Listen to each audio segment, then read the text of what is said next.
Hello guys, welcome back to my YouTube channel Dakshi Dasta. This is Daksh Vyas back with another video and very important topic होने वाला है आज, that is AS2 valuation of inventory. इस topic पे एक तो बहुत ही ज़्यादा इजी एएस है, मतलब बहुत ज़्यादा इजी एएस है, मतलब कि 5 मिनट में इस एएस को कवर कर सकते हैं आप इजीली। ना तो कोई टिपिकल क्वेश्चन जैसे अपन, ना कुछ, बहुत इजी है, एकदम शॉर्ट एंड क्रिस्प कॉन्सेप्ट है, ना कुछ ज़्यादा समझने की दिक्कत है ना कुछ। सो या So let's start with AS2, that is valuation of inventory. AS2 valuation of inventory. So yeah, before we proceed further, सबसे पहले AS में आपको ये पता होना चाहिए कि जो भी AS है उस रेलिवेंट उसकी डेफिनेशन क्या है।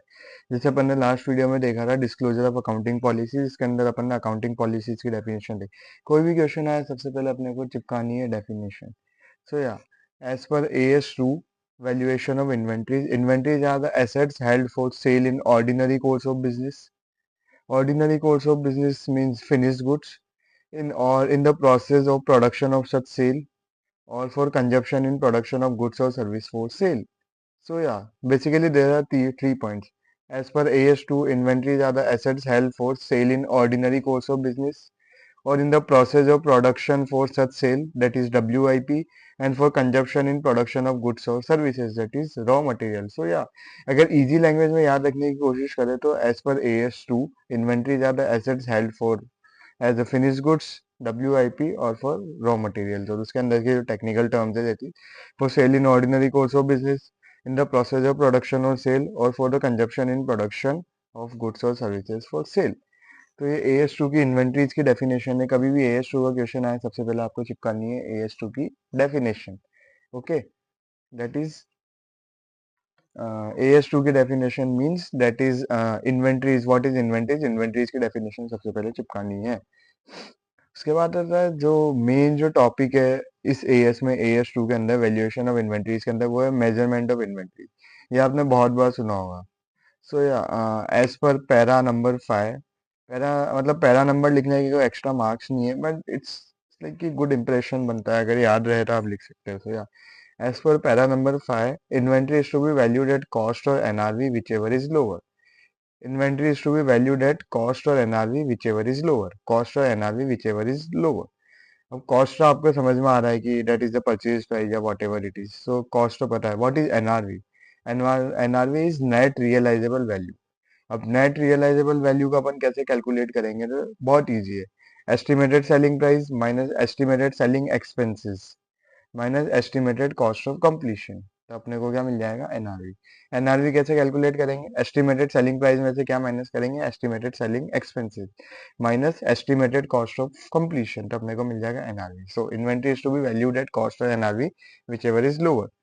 अब बेसिकली जो एनआरवी है, NRV is to be seen on each balance sheet date, मतलब हर बैलेंस शीट डेट पे एनआरवी देखनी है अपने को, हर ट्रांजेक्शन की एनआरवी नहीं देखनी। और वैसा नहीं कि हर बैलेंस शीट डेट पे अपने को नेट रियलाइजेबल वैल्यू देखनी है। और अप्लाई दिस रूल, कौन सा रूल? जो पैरा नंबर 5 वाला जो रूल है, that is inventory is to be valued at cost or NRV whichever is lower. तो apply this rule on global basis, मतलब एक क्वेश्चन होगा, इलस्ट्रेशन 1 ही है मॉड्यूल का, जिसके अंदर ऐसे बहुत सारे दे रखे हैं, तो आपको एज अ ग्लोबल बेसिस पे cost or NRV whichever is lower लगाना है, ना कि सिंगल सिंगल आइटम पे। ओके, तो it is applied on global basis. So as per para 5, inventory is to be valued at cost or NRV whichever is lower. And what is NRV? Net realizable value, which is calculated as estimated selling price minus estimated cost of completion minus estimated selling expenses. We will get NRV. And NRV is to be seen at balance sheet debt and apply the rule on item, not on item by item basis. Sorry. Apply the rule on, थोड़ा सा मैं confuse हो गया। Let it be, पूरा video uncut रखते हैं। तो ये रूल है, ये अपने को आइटम बाय आइटम बेसिस पे लगा रहे हैं, ना कि ग्लोबल बेसिस पे। मतलब इलस्ट्रेशन 1 आपको दे रखा होगा, तो उसके अंदर आपको एक एक पॉइंट, जो एक एक आइटम है इन्वेंट्री का, उसके ऊपर आपको रूल लगाना है, cost NRV which is lower, ना कि ग्लोबल बेसिस पे सबको एक साथ ऐड करके वैसा। तो आइटम बाय आइटम बेसिस पे। अच्छा हो मेरा इस वीडियो में गलती हो गई, ताकि यू विल नो कि हाँ ये गलती हमसे भी हो सकती है, अगर मुझसे हो सकती तो या आई correct my self. Apply the rule on item by item basis, not on global basis. अब थर्ड जो कॉन्सेप्ट आता है इसके अंदर, वो आता है computation of cost of inventory. अब कॉस्ट ऑफ इन्वेंट्री को कैसे कंप्यूट करेंगे?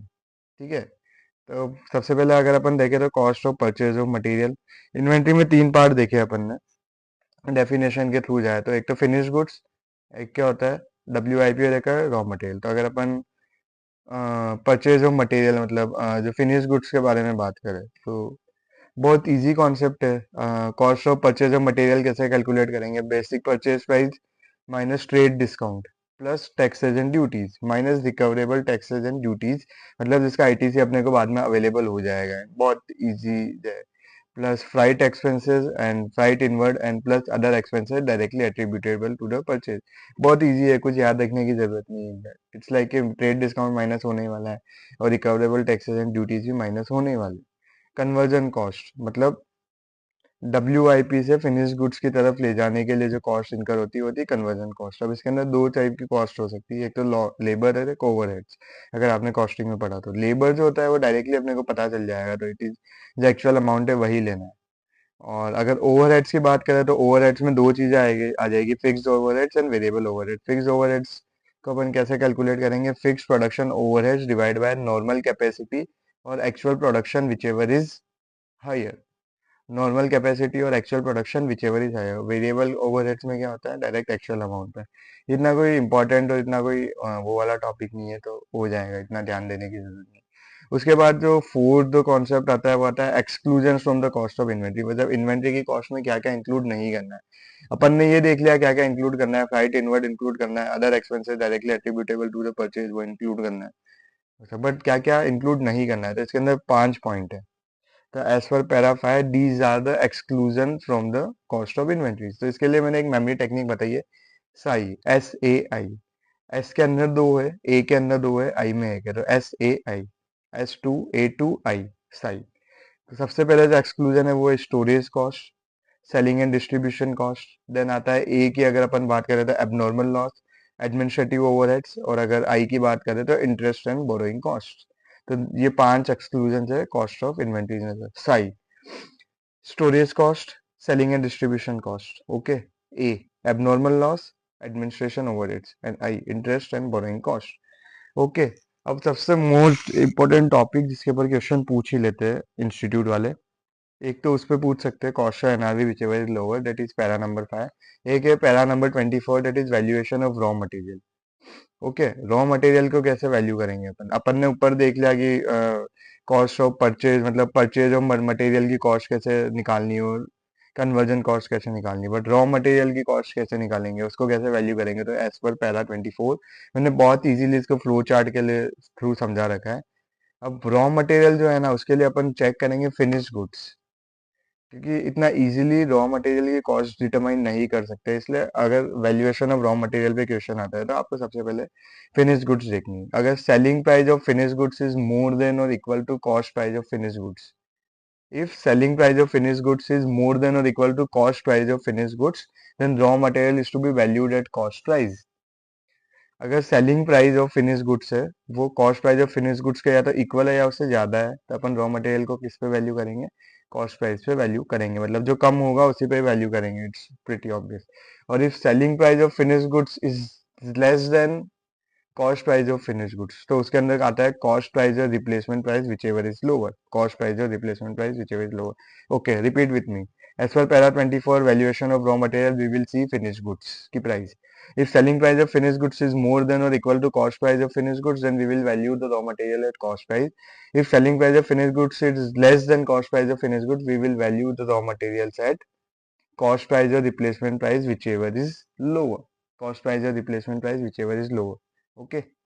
तो यही कॉन्सेप्ट है। एक इसके ऊपर क्वेश्चन है मॉड्यूल में जहाँ आप बहुत इजीली सॉल्व कर सकते हो। अगर कोई दिक्कत हो तो यू कैन DM मी या फिर कमेंट सेक्शन में, तो मैं आपको एक्सप्लेन कर दूंगा अलग से वीडियो बना।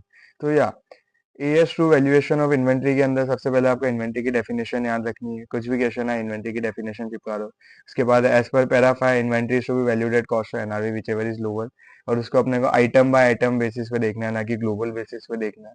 ओके, उसके बाद जो मेन इंपॉर्टेंट है वो है valuation of raw material.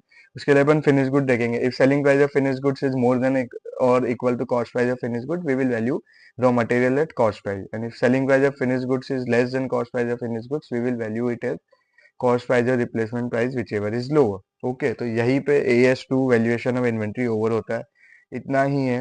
Trust me guys, अगर आप ये 5 कॉन्सेप्ट जो मैंने इस नोट्स में दे रखे हैं एकदम शॉर्ट एंड क्लियर, वो पढ़ लो, प्रैक्टिस कर लो क्वेश्चंस को, जो डेफिनेशन है इन्वेंटरी की वो अच्छे से याद कर लो, सब कुछ हो जाएगा। उसके अलावा आपको बाहर का कुछ भी करने की जरूरत नहीं, कुछ भी करने की जरूरत नहीं। Okay, got me. तो that's what all from my side for AS2 valuation of inventory. मिलता हूँ आपसे बिल्कुल एकदम ब्रांड न्यू वीडियो के अंदर नेक्स्ट टाइम। आज मैं थोड़ा फंबल भी हो रहा हूँ जस्ट बिकॉज काइंड ऑफ थोड़ा सा फ्रस्ट्रेटेड हुआ।